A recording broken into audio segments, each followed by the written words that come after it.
بسم اللہ الرحمن الرحیم۔ السلام علیکم ورحمۃ اللہ وبرکاتہ۔ آنکھوں میں حیا ہونا بھی ذکر الہی کہلاتا ہے۔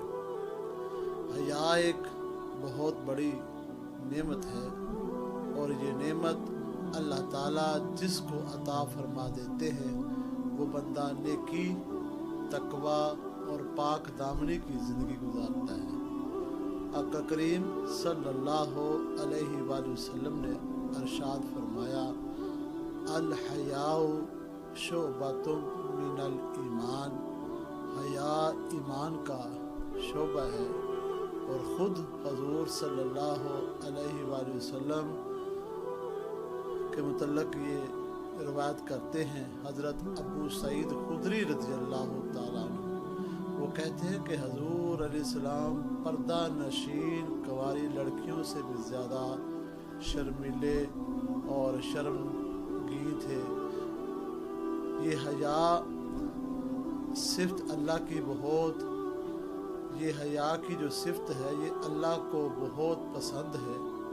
قرآن مجید میں اللہ تعالیٰ نے ایک لڑکی کا ذکر کیا ہے، یعنی کہ حضرت شعیب علیہ السلام کی بیٹی کا تذکرہ سورہ قصص کے اندر یہ موجود ہے۔ موسیٰ علیہ السلام کو بلانے کے لیے جب حضرت شعیب علیہ السلام کی بیٹی گئی تو وہ اس انداز میں، اس حیا والے انداز میں گئی کہ اللہ تعالیٰ نے اس واقعے کو اپنے کلام کا حصہ بنا لیا۔ وہ اتنی حیا سے چلی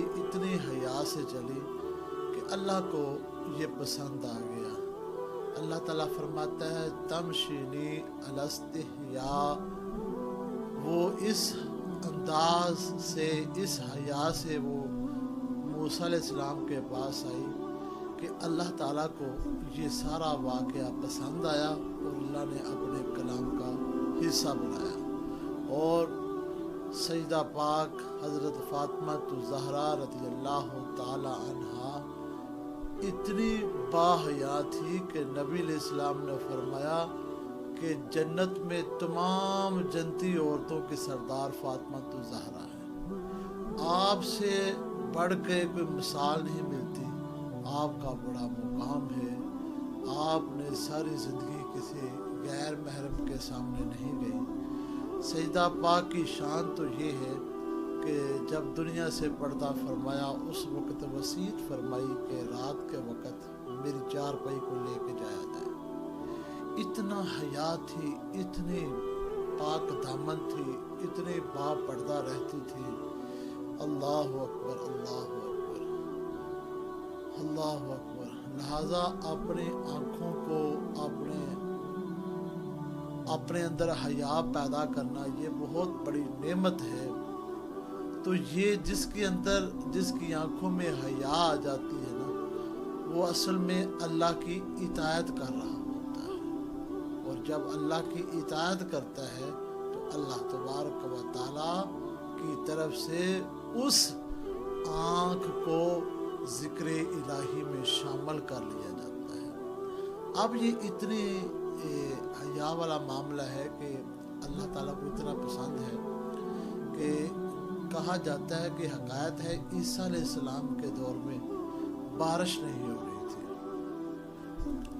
تو سب اکٹھے ہو کے اللہ کی بارگاہ میں گئے۔ تو اللہ تبارک و تعالیٰ نے کہا آپ کی مجلس میں جو گناہ گار ہیں وہ چلے جائیں، تو جو نیک ہیں، جس نے اپنی زندگی میں ایک بھی گناہ نہیں کیا، وہ آجے دعا کرے۔ کہتے ہیں کہ جب عیسیٰ علیہ السلام نے اعلان کیا تو سارے لوگ چلے گئے، صرف ایک بندہ بچا جس کی ایک آنکھ بھی خراب تھی۔ عیسیٰ علیہ السلام نے کہا کیا تو نے زندگی میں کوئی گناہ نہیں کیا؟ وہ کہنے لگا حضور میں نے کبھی گناہ نہیں کیا، بس ایک دن ایسا ہوا کہ میں حالت نماز میں تھا تو میرے پاس ایک عورت گزری تو میری آنکھ اٹھ کر اس کی طرف دیکھنا شروع ہو گئی۔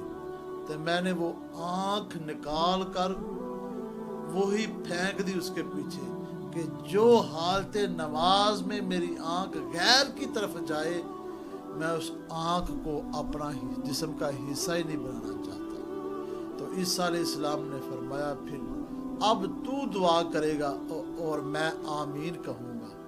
کہتے ہیں کہ پھر وہ امتی عیسیٰ علیہ السلام کا اس نے ہاتھ اٹھا کر دعا کرنی شروع کی اور اللہ کے نبی آمین کہنا شروع کر دیا۔ جب آمین کہنا شروع کر دیا تو اللہ تبارک و تعالیٰ نے رحمت کی بارش کا نزول فرما دیا۔ اب اس کا مطلب یہ نہیں کہ اس کا مقام نبی سے زیادہ ہو گیا۔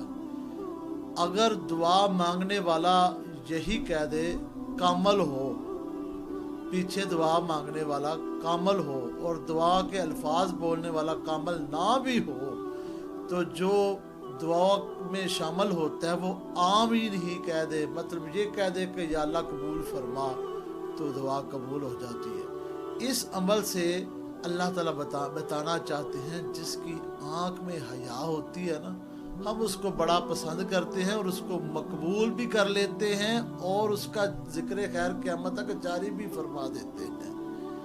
تو میرے بھائیو، زبان سے ذکر کرنا بھی بڑی فضیلت رکھتا ہے، لیکن اب آنکھ سے حیا رکھنا یہ بھی ذکر الہی میں شامل ہوتا ہے، کیونکہ وہ اللہ کی اطاعت کر رہا ہوتا ہے، اور جو بندہ اللہ رسول کی اطاعت میں ہوتا ہے حقیقت میں ذکر الہی میں ہوتا ہے، تو ہمیں خوف خدا اپنے دل میں رکھنا چاہیے اور اپنی آنکھ کو محفوظ رکھنا چاہیے اور اپنی حیا والی زندگی گزارنا چاہیے۔ وآخر دعوانا ان الحمد